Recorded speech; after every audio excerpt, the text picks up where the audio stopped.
Roti dari surga.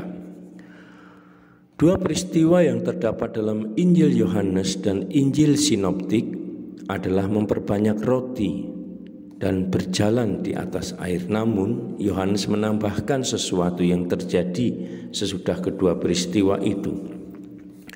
Beberapa orang yang telah dikenyangkan oleh roti datang mencari Yesus dengan harapan bahwa ia mau mengulangi mukjizat itu. Ketika Yesus mulai berbicara kepada mereka mengenai roti sejati dari surga, mereka meminta, "Berikan roti itu senantiasa kepada kami." Yesus berkata kepada mereka, "Akulah roti hidup. Barang siapa datang kepadaku, ia tidak akan lapar lagi. Dan setiap orang yang percaya kepadaku tidak akan haus lagi."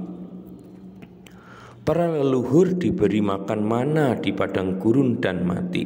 Inilah roti yang turun dari surga. Barang siapa makan roti itu, dia tidak akan mati.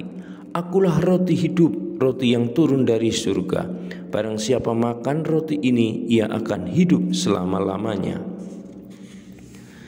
Dengan tema ini Yesus menekankan percaya, dan kata-katanya dapat dipahami ketika mengacu kepada roti sabda Allah. Perjanjian lama berbicara mengenai perjamuan kebijaksanaan ilahi, namun sekarang Yesus melanjutkannya.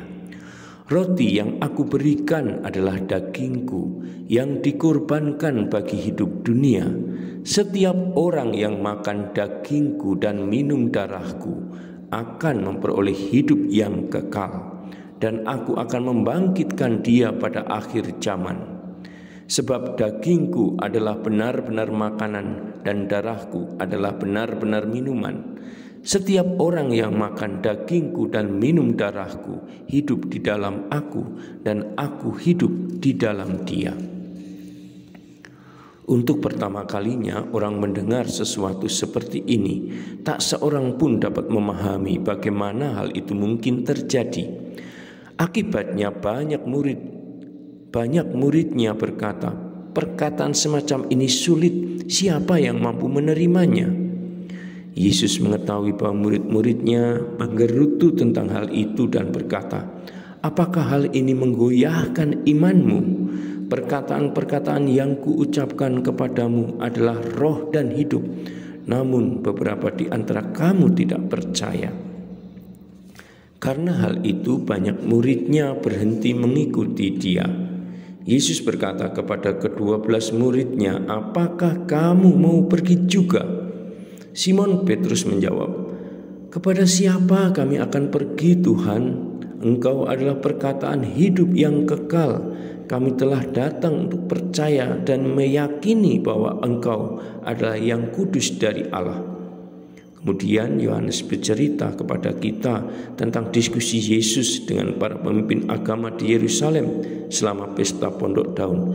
Salah satu pertanyaannya yang mengherankan dan dijelaskan adalah, "Sebelum Abraham ada, aku ada." Nama sesungguhnya yang digunakan Allah ketika ia memanggil Musa adalah "Akulah Dia." Yesus mencoba membawa para pemimpin agama itu kepada suatu pemahaman baru tentang Allah. Allah yang tidak hanya ada di atas dan mengatasi segala sesuatu, tetapi juga dekat dengan kita dalam pribadi putranya. Saudara dan sahabatku, semoga kata-kata Yesus dalam Injil Yohanes ini senantiasa meneguhkan kita. Semoga santapan roti dari surga yang kita rayakan dalam perjamuan Ekaristi setiap kali juga senantiasa mengingatkan kita akan kasih Tuhan yang tiada henti, sehingga cinta kita kepada Tuhan juga kepada sesama semakin diwujudkan. Kita semakin dikobarkan dalam cinta. Salam Tuhan mencintai kita semua dengan hati yang berkobar.